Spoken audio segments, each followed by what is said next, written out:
Hello friends, स्वागत है आप सभी का आपके अपने यूट्यूब चैनल बुखाइव एजुकेटर पर। तो आज हम लोग 5 जुलाई के करंट अफेयर के बारे में डिस्कशन करने वाले हैं। तो चलिए एक एक करके इन सभी प्रश्नों पर चर्चा करते हैं।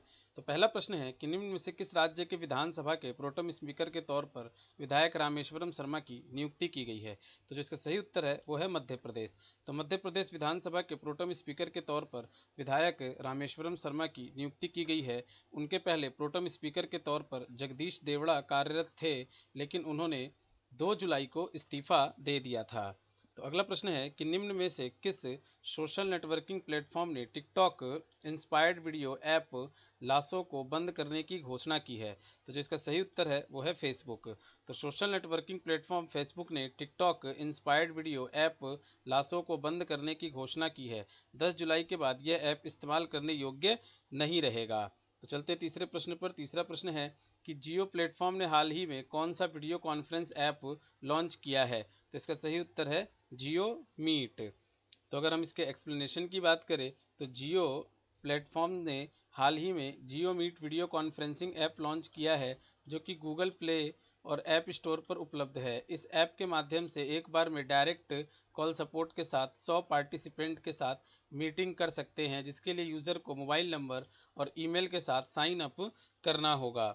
तो अगला प्रश्न है कि श्रीकांत माधव वैद ने हाल ही में किस पेट्रोलियम कंपनी के चेयरमैन का कार्यभार संभाला है। तो इसका जो सही उत्तर है वो होगा IOCL। तो श्रीकांत माधव वैद ने हाल ही में भारत की सबसे बड़ी petroleum company Indian oil corporation limited के चेयरमैन का कार्यभार संभाला है। उन्होंने 30 जून 2020 को सेवानिवृत्त हुए संजीव सिंह की जगह अपना कार्यभार संभाला है।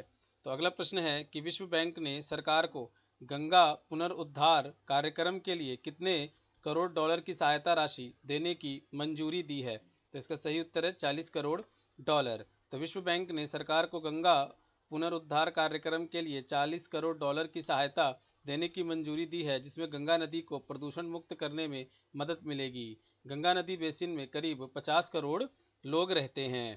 तो चलते अगले प्रश्न पर। अगला प्रश्न है कि इनमें से किस राज्य ने कौशल कनेक्ट फोरम नाम एक नया पोर्टल लॉन्च किया है। तो दोस्तों इसका सही उत्तर है कर्नाटक। तो कर्नाटक सरकार ने हाल ही में नौकरी की तलाश करने वालों को एक मंच पर नियोक्ताओं के साथ जोड़ने के लिए कौशल कनेक्ट फोरम नामक एक नया पोर्टल लॉन्च किया है, जो कि नौकरी चाहने वालों और नियोक्ताओं के बीच में अंतर को कम करने का भी कार्य करेगा। तो अगले 7वें प्रश्न की बात करें तो 7वां प्रश्न है कि कार्नेगी कॉरपोरेशन ऑफ न्यूयॉर्क के द्वारा 2020 ग्रेट इमिग्रेट्स ऑनरिज के तौर पर राज शेट्टी और किसे सम्मानित किया गया है। तो इसका सही उत्तर है सिद्धार्थ मुखर्जी। तो कोविड स्वास्थ्य संकट को कम करने के योगदान देने वाले भारतीय अमेरिकी सिद्धार्थ मुखर्जी और प्रोफेसर राज शेट्टी को कार्नेगी कॉरपोरेशन ऑफ न्यूयॉर्क के द्वारा 2020 ग्रेट इमिग्रेट्स ऑनरिच के तौर पर सम्मानित किया गया है। सिद्धार्थ मुखर्जी पुलित्जर विजेता लेखक और ऑन्कोलॉजिस्ट हैं। इसी के साथ ही जो राज शेट्टी हैं वो हार्वर्ड विश्वविद्यालय में अर्थशास्त्र के प्रोफेसर हैं। तो चलते अगले प्रश्न की तरफ। तो अगला प्रश्न है कि आयुष मंत्रालय ने पतंजलि की किस दवा की बिक्री पर लगे प्रतिबंध को हटा दिया है। तो इसका सही उत्तर है कोरोनिल। तो आयुष मंत्रालय ने पतंजलि की कोरोनिल दवा की बिक्री पर लगे प्रतिबंध को हटा दिया है और कहा है कि पतंजलि यह दवा केवल शरीर की रोग प्रतिरोधक क्षमता बढ़ाने वाले बताकर बेच सकती है। तो अगला जो प्रश्न है 9वां वो है कि राजस्थान में 100 एकड़ में दुनिया का कौन सा सबसे बड़ा क्रिकेट स्टेडियम बनाने की घोषणा की गई है। तो ये जो क्रिकेट स्टेडियम बनके तैयार होगा ये दुनिया का तीसरा सबसे बड़ा क्रिकेट स्टेडियम होगा।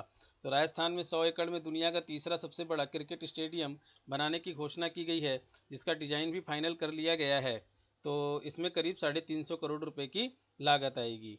और चलते हैं अगले प्रश्न पर। 10वां प्रश्न कि हाल ही में किस देश में गोल्ड से पहला होटल खोला गया है। गोल्ड से बना पहला होटल खोला गया है। तो इसका सही उत्तर है वियतनाम। तो हाल ही में वियतनाम के हनोई में गोल्ड से बना पहला होटल खोला गया है, जहां पर ठहरने के लिए एक रात की कीमत $250 है। इस होटल में कमरे से लेकर टॉयलेट तक गोल्ड प्लेट के हैं। डोल्स हैनोई गोल्डन लेक नाम के इस होटल की लॉबी 24 कैरेट गोल्ड से बनाई गई है। तो दोस्तों अब हम लोग 5 जुलाई के कुछ ऐतिहासिक घटनाओं के बारे में चर्चा करते हैं। तो चलिए एक एक करके इसे शुरू करते हैं। तो 1858 में मुगल शासक औरंगजेब ने अपने बड़े भाई मुराद बख्श को बंदी बनाया। 1811 में वेनेजुएला के 7 प्रांतों ने स्पेन के शासन से स्वतंत्रता की घोषणा की। 1922 में नीदरलैंड में पहली बार आम चुनाव हुए। 1935 में फ्रैंकलिन डी रूजवेल्ट ने अमेरिका के नेशनल लेबर रिलेशन कानून पर हस्ताक्षर किए। 1947 भारतीय स्वतंत्रता अधिनियम 1947 को ब्रिटिश संसद में पेश किया गया। इसे 18 जुलाई को ब्रिटिश राजशाही की मंजूरी मिली। 1950 नए कानून के तहत सभी यहूदियों को इजराइल में रहने की अनुमति दी गई। 1954 बीबीसी ने अपने पहले टीवी समाचार बुलेटिन का प्रसारण किया। 1959 इंडोनेशिया में संविधान का बहाल किया गया। 1960 मंगोलिया ने संविधान अपनाया। 1962 अल्जीरिया 132 साल के फ्रांसीसी शासन से आज़ाद हुआ। 1968 भारत की पहली पनडुब्बी सोवियत रूस से पहुंची। 1977 जनरल मोहम्मद जिया उल हक के नेतृत्व में पाकिस्तानी सेना ने तख्ता पलटकर देश के शासन पर कब्जा किया। 1994 जेफ बेजोस ने ई कॉमर्स वेबसाइट अमेजन की स्थापना की। 1998 टैंक भेदी प्रक्षेपास्त्र नाग का परीक्षण हुआ। 1998 महाबलीपुरम के डॉल्फिन सिटी का उद्घाटन किया गया। तो दोस्तों, ये हमारे 5 जुलाई का करंट अफेयर और ऐतिहासिक बिंदु थे। हमारे वीडियो को लाइक करें, शेयर करें और हमारे चैनल को सब्सक्राइब जरूर करें। मिलते हैं अगले करंट अफेयर के साथ। तब तक के लिए अपना ख्याल रखिए। धन्यवाद।